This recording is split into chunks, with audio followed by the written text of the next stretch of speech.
Well, here we are, Tuesday, January 28th, 2025. How are you doing? Hopefully well. We're already off to a great start, trying to find content, and sure enough, the just asking section of the radio prep, are you a hat guy? I wish I could be. I wish I could wear hats, normal hats. Nope, I got a special order mine. Got a giant head. I think there was a break I did a long time ago about how I was trying to find a hat to protect the newly shaved head just because I don't want my head to get sunburnt. And I had to get a 4XL hat off of Amazon. It's a great hat. I've worn it on hikes, and it works wonders. I need to get more of them, actually. I need to put that on my shopping list for, well, I'll probably delay that till summertime when I'm actually outside a whole lot more. But this whole thing about, are you a hat guy? No, that's not my to peach their own question. Most hats, I put them on, they look like a yarmulke on me. It's awful. It's awful. Anyway, if you want to get a hold of me, 208-535-1015. I promise the show will be better than this break. I shouldn't have promised that. I'll try to make the show better. There we go. Victor, are we going to see the death of Yelp? Why? Who on the internet's saying that's happening? TikTok is adding the option to review restaurants now. Oh, okay. Well, I don't think it'll get rid of Yelp. We still have TripAdvisor. Yeah. True. So is MapQuest still a thing? That's a great question. Let me look this up. I bet it is. Even though most people have shifted to Google Maps. It is. MapQuest is still a thing. Do they have the Gulf of Mexico named the Gulf of Mexico, or is it changed to the Gulf of America? Let me zoom all the way out here. Because Google says they're going to change it, which is funny because I would imagine that every other map worldwide is still going to just say Gulf of Mexico, right? I accidentally pulled up Gulf Avenue somewhere else. Okay. Yeah, I'll have to look for it. I mean, MapQuest, I haven't used that website in probably 20 years, so I don't know. I just remember my parents printing out the directions to go to different places, Yeah. and they would tell me to be quiet in the back as they're trying to focus. Shut up back there! Exactly. Be quiet, Brendan! Emma's recording something with an author for her podcast. Right next door? No, in the production studios. Yeah, I'm assuming they hear you. That's far enough away. You know, if you're going to be in this building, you might have to put up with me yelling. But I also don't want to, have Jade be concerned that I'm, causing a ruckus over here and you're telling me to be quiet or tone it down. Oh, that's true. I'm Brendan, be quiet. But yeah, if you tag a restaurant on the new TikTok feature, it'll ask you, hey, how many stars would you want to give this place? Oh, okay. Well, that's good to know. Always looking for a good way to make some new content. So why doesn't, Instagram or Facebook or any of these other platforms try doing something new? I'm sure they'll follow suit because I don't know if you saw, I'm sure I sent you the newest Instagram update where it looks exactly like TikTok with the layout and things. Yeah. By the way, does your phone still have TikTok on it? Yeah. It's worth a lot of money.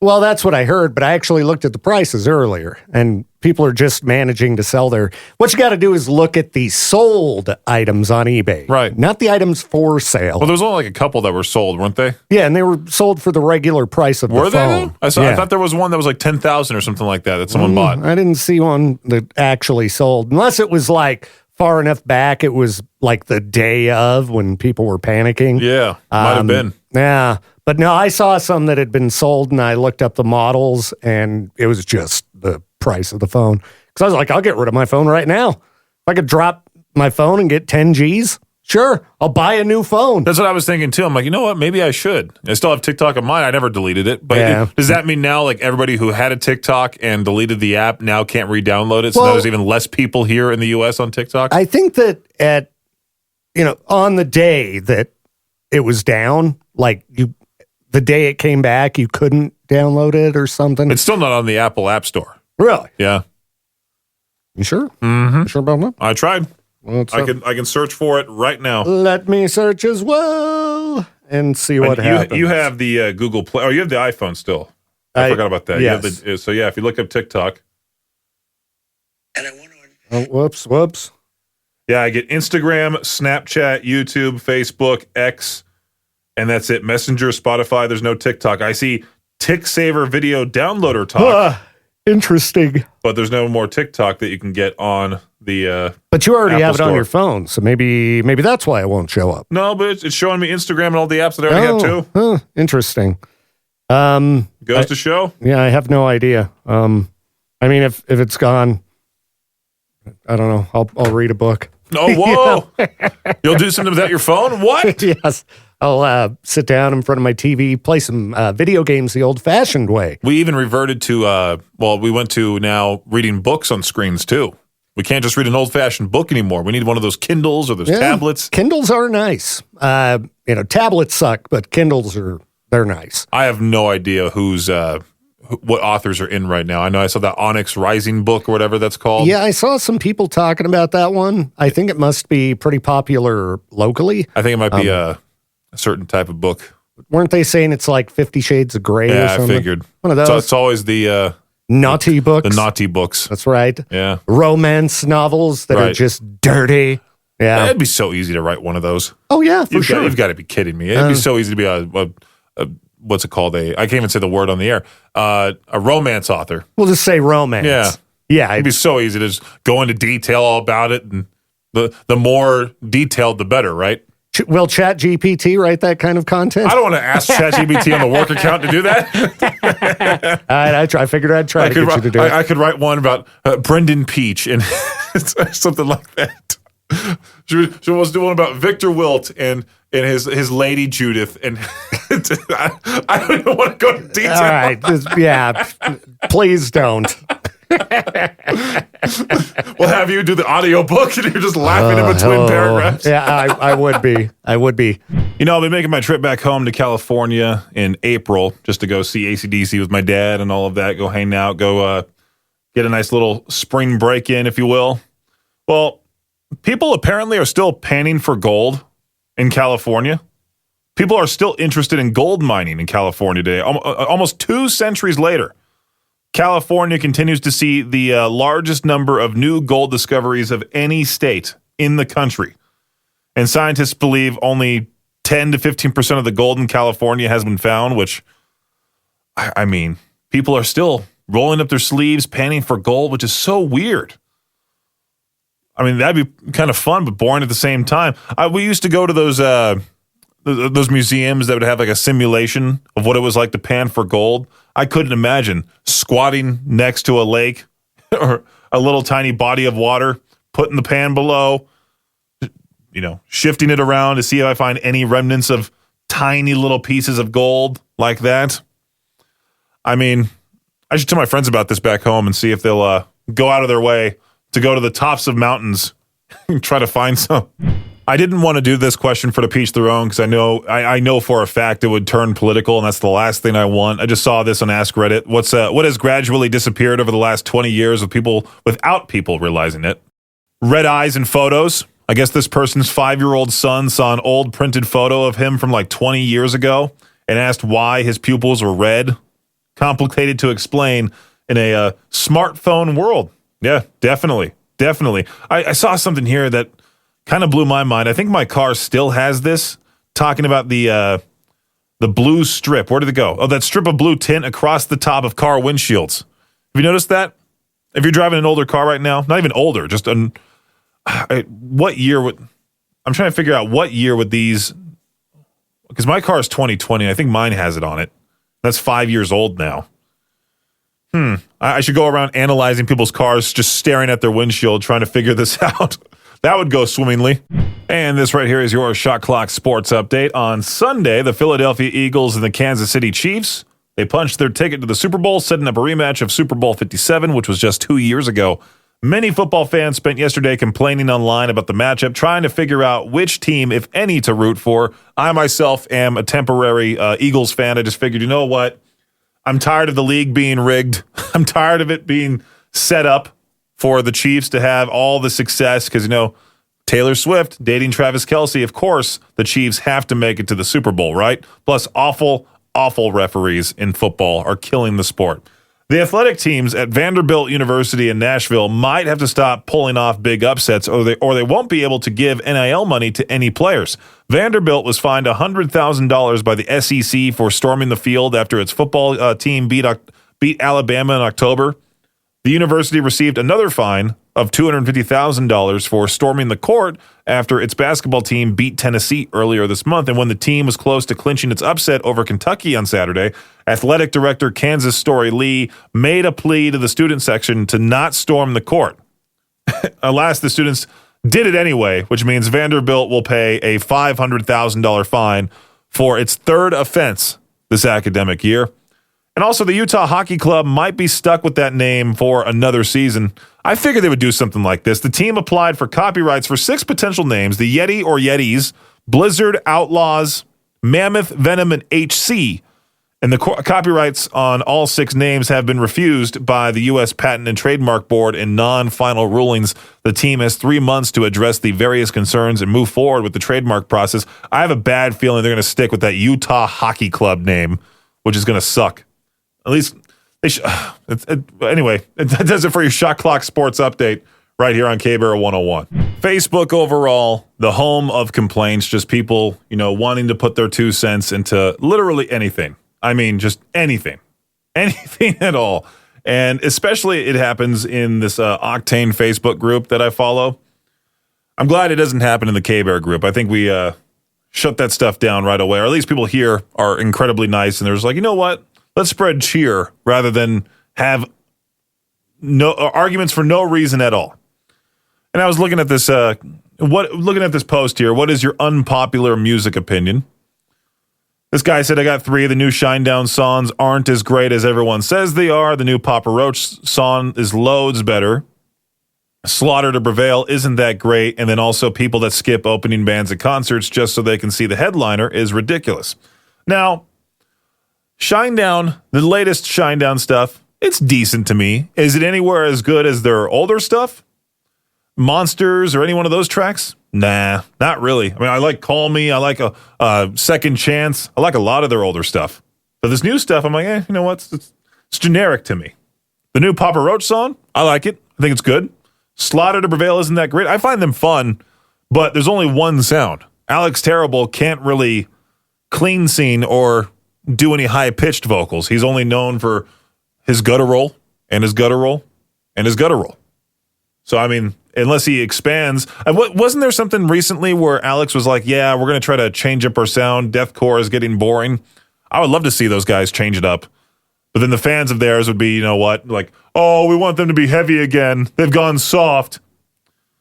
And I totally agree. I've talked about this many times on the show. People that skip opening bands at concerts just so they can see the headliner, it is ridiculous. Like, if you're not going to go see the full thing, especially if you've paid a ton of money for tickets just to go for the headliner, or maybe even just an opener, and then you leave before the headliner, you got to experience these bands live. You could become a new fan afterward. I've seen plenty of stories of people talking about how they weren't a fan of a certain band, and then all of a sudden they saw them live, and turns out they were awesome, and it completely changed their mind. Once you get to meet the people behind the music too, sometimes that'll help too. I mean, Set It Off, I was not necessarily all that into their music before. I thought it was okay, but I didn't really know much about it until I met those guys. Incredibly nice dudes. 3 of the nicest guys you'll ever meet. Same with the dudes in Point North. Incredibly nice guys. Would I have paid attention to them beforehand? No. Just goes to show. I mean, it pays to be nice, for sure. Anybody else in here in this thread that I should talk about? Taylor Swift isn't actually all that bad. Yeah, it's true. It's true. I agree with you about the Shinedown songs. People just commenting on what he has to say. Shinedown definitely has that cult following, and they've built it up from nothing. So kudos to them. Glad to see they're successful. They'll be in Salt Lake City at the is it the Delta Center? One of those stadiums down in Salt Lake in April? No, not April. I think it's August. You can find the exact date and exact venue on our concert calendar at riverbendmediagroup.com/calendar. There's been a lot of talk recently about getting rid of the penny just because not many people use the penny anymore. I mean, every single time I go to one of those liquor stores or gas station stores, you always see the give a penny, take a penny type thing. Like, they're pretty much useless for most people. I myself, anytime I get change, I have this giant crayon bank back at home. I've had it since I was very, very young. It's a giant blue crayon. You fill it up with coins. At the end of it, you take one of those Coinstar machines, and sure enough, you got money for whatever you want. And I've rarely had it ever full. I used to be that mischievous kid that would go to my parents' go to my dad's closet, and he had a nice big, one of those plastic jars one of the plastic giant, like basically what the cheese balls come in, one of those giant jars. And he would fill that up with change, and I would just take scoopfuls every now and then and put it in my bank. And then I would go to my dad with my cran bank half full going, hey, can I convert this to cash now? And he would ask me where I get the change. Obviously, I think he knew I was just taking the change from his jar. My parents aren't stupid. I can't wait to see what my future kids try doing to me, and I catch on, because I was that very mischievous, terrible kid growing up. I got to pay back my parents, not only for the money that I've cost them, but for the everything else that I've done over the years, prank-wise, fight-wise, everything. K-Bear 101, it's Peaches Pit Party. GTA 5, the character Trevor. The guy who plays Trevor, Steven Ogg, the actor behind GTA 5's breakout main character Trevor, has said he wants to return to GTA 6. He wants to return in GTA 6 and then die at the very beginning of the game. Have Trevor just go out. And I've been hearing things that he didn't like, people just calling him Trevor when they see him on the streets. They didn't recognize him from like The Walking Dead or Better Call Saul or anything like that. They just recognized him as Trevor from GTA. And you think you would take that as a compliment. But no, this guy was just mad at everybody for only being recognized as Trevor. He's one of those actors that's like, I've had other roles, A lot of people just giving him grief in the comment section. I would embrace that character. If I was Trevor from GTA, that'd be so fun. If I was any character in GTA, that would be one of the coolest things, especially a main character like Trevor. If you haven't checked out Steven Ogg's Instagram, you got to go see it. He likes to participate in a certain type of hobby. If you catch my drift, whoa, man, that type of hobby. It shows on his Instagram videos. So earlier, I edited a video of Victor and I talking about the worst bands you could possibly be stuck with on a cruise ship. There was that announcement of what was it called? Like the Massachusetts Cruise Festival, something like that. So I ended up asking Victor that question. We came up with a few answers. You can find that little clip from the noon hour of Madness and Mayhem powered by Jalisco's on our YouTube channel at KBear101RMG. Now, I asked ChatGPT, hey, what would be the worst bands to be stuck with on a cruise ship? Gives me Nickelback right off the bat. Then Insane Clown Posse.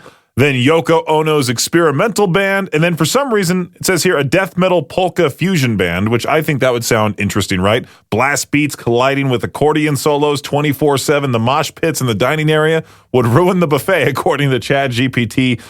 Baby Shark Live. And then Creed, which Creed was an awesome band to see live. Are you kidding me? Now, it says One Direction, rest in peace, Liam. I don't think One Direction will be doing anything again anytime soon.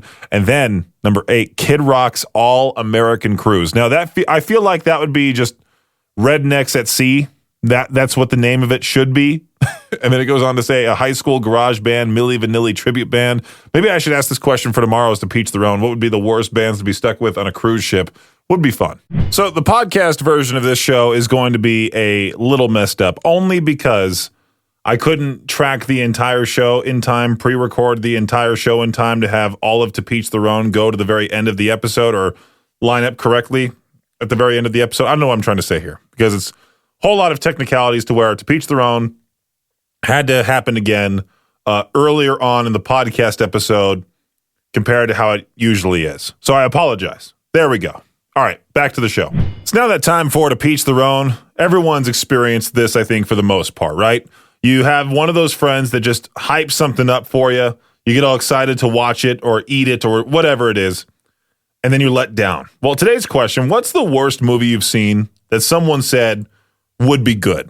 I think Jay just recently talked about this, about a movie that Victor suggested to him, and Jay just hated it. I'm looking at a wide variety of answers here on the Facebook page. Elizabeth writing the Polar Express, hate that movie. I don't know why so many people love it. I think it's one of the best Christmas movies out there. I think it's great. People are freaked out by it. Maybe because of the animation. I don't know. But I see Pride and Prejudice, Napoleon Dynamite, the original 3 Star Wars from Sergio. Hot take right there. What's the worst movie you've seen that someone said would be good? Let me know at 208-535-1015. All righty, Caber, what's that one movie your friend hyped up to you? You saw it and it was not good. Well, I'm going pretty far back here, and it's probably a hot take, but Shawshank Redemption. Really? Why is that? I don't know. I don't like I don't think I've ever seen a prison movie that I enjoyed, except maybe Con Air, and that's not saying much. Con Air. For some reason, I feel like I've heard that. Is that one of those joke films? Wait, hold on. Con Air. It's the one with Nicolas Cage. That's right. John Cusack, John Malkovich, Steve Buscemi, Danny Trejo. I mean, that was a prison movie, but in a plane, so it kind of made it work, I guess. That's what made it different for you. It's like me with Italian mobster movies. Like I could not care less about Italian mobster films or fantasy pieces or historical period pieces. Any one of those films, no matter what the subject matter is, if it's in that genre, no, thank you. Yeah, that's fair. That's fair. I was actually an extra in a movie called Love Field years ago with Michelle Pfeiffer and Dennis Haysbert. It was a period piece about the Kennedy assassination. And you were an extra in that movie? Yeah, I got paid $50 a day to sit at a counter and eat chocolate cake for 2 days. Did you make it obvious that like you were wanting your 15 minutes of fame? Did you stare into the camera as it went by you? Absolutely. In fact, if you look at the movie, somewhere between the 18 and 19 minute mark, you can see me on camera, and I actually look over my shoulder at Michelle Pfeiffer's character. All right, and they left it in. What's the movie called again? Love Field with Michelle Pfeiffer and Dennis Haysbert. It came out in like 1991, I believe. Okay. And you said between the 18 and 19 minute mark. Yeah, I was like 16 when I did it. No glasses, and I'm just sitting at a counter next to an old man and an older woman, and I look over my shoulder when they're standing there talking at the characters, and they let that in. All right, I wrote that down. I'm going to try to watch that movie and see if I spot you. All right, cool. Appreciate it, man. Thank you so much. Okay. Have a good one. You too. All right, today's To Peach Their Own question. In case you're just now tuning in, what's the worst movie you've seen that someone said would be good? Let me know. Hey, K-Bear, what's happening? Not a whole lot, man. How you doing, Peaches? Hey, doing great. Ben, you here to answer today's To Peach Their Own question? Actually, I haven't heard it. I was calling to see if you've got the new Electric Callboy song. Of course we have it. We played it at the top of every hour of the day that it came out. Okay. Yeah. I've just heard it for the first time on Spotify today. What'd you think of it? Was it great for you? I was wanting you to play it for me if you would. Of course, yeah, definitely. Did you see you got to check out the music video too, man. The music video. I haven't checked. I need to get to that. Yeah. It's fantastic. So if since you're here, what's the worst movie you've seen that someone said would be good to you?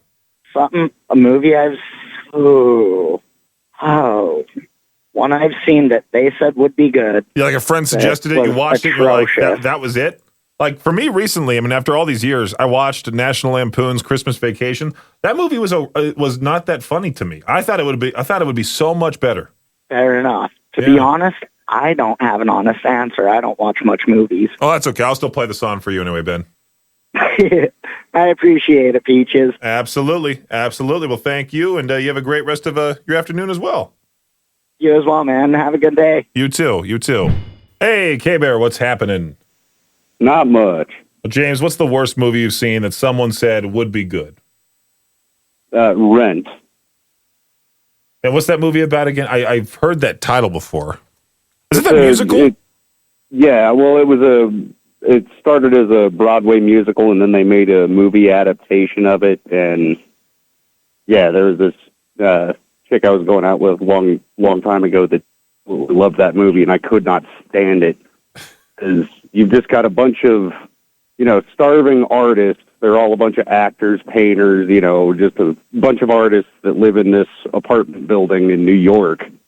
And the owner of the building is some ancient dude that, has never raised the rent on them and all this. Well, he ends up dying and some company takes over and they want to start raising the rent. And all of these people just start screaming, no, we're artists and we have AIDS and you can't do this to us. And it's just a bunch of people whining and singing and dancing, and it was just awful. Don't they get naked in that movie too, or that musical too? I don't remember. Honestly, if they did, I pushed it out of my memory because it was that terrible. I think that's Hair that I'm thinking of.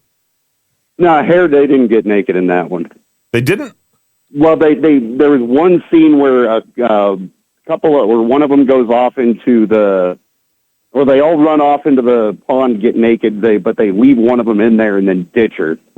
Right, yeah, that's what I was like. I could have sworn they did in Hair, but Rent I've heard before plenty of times, and I'm just like, I've seen Hair way too many times to admit to. That's okay. You did it for a girl, right? You didn't watch it for yourself? No, I like that one. You like that one? All right. Another good musical is Repo the Genetic Opera. I've heard about that one before. Yeah, that one's a good rock opera. Repo the Genetic Opera. Actually, Did we talk about this yeah, before? Probably. They've actually got a lot of really good music in that. For some reason, my Facebook feed today has been so messed up. And I briefly talked about it on the noon hour of Madness and Mayhem, powered by Jalisco's. You can hear today's episode on demand wherever you get podcasts. Just search for the noon hour of Madness and Mayhem. On my Facebook feed, there's been pictures, clearly, obviously AI generated, of a young couple, which they're supposed to look like they're from back in the 1940s, and then a modern photo of them now with a caption like, 75 years together, he's 102, she's 101, true love right there. And all these like boomers in the comment section are saying like how beautiful this is. Well, I just got another one of those posts, but this one's actually real, and it shows two old people in separate hospital beds holding hands. He's 102, she's 101. One of the very few. This is legitimate. 100,000 people liked this post. Can I just put out a fake AI post for us to get more attention on the K-Bear page? Could that be something that Victor and Jade would approve of?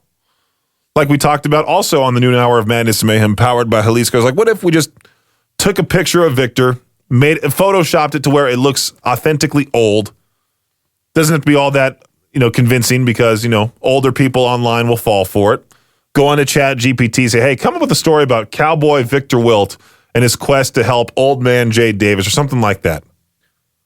And I'm sure it'll come up with this detailed story. You put it as the description, then you put it as the caption. I'm sure that post would blow up. A lot of people would share it thinking it's real. We would have to label it like forgotten person in history, something like that. It's so easy to convince people, especially on Facebook. First world problem, that sucks story for good old Peaches here. I'm looking at the concert calendar, trying to figure out how many shows so far I want to go to. I'm really upset that I'm missing not only Silverstein coming up on February 4th, but also February 19th. The Plotting You, Holding Absence, Boundaries and Acres are coming to the Depot in Salt Lake, which I would love to go see those guys, but that's February 19th. And I already have plans to go to Boise on the 25th, stay there overnight, leave the 26th. I had a burp right there. Wow.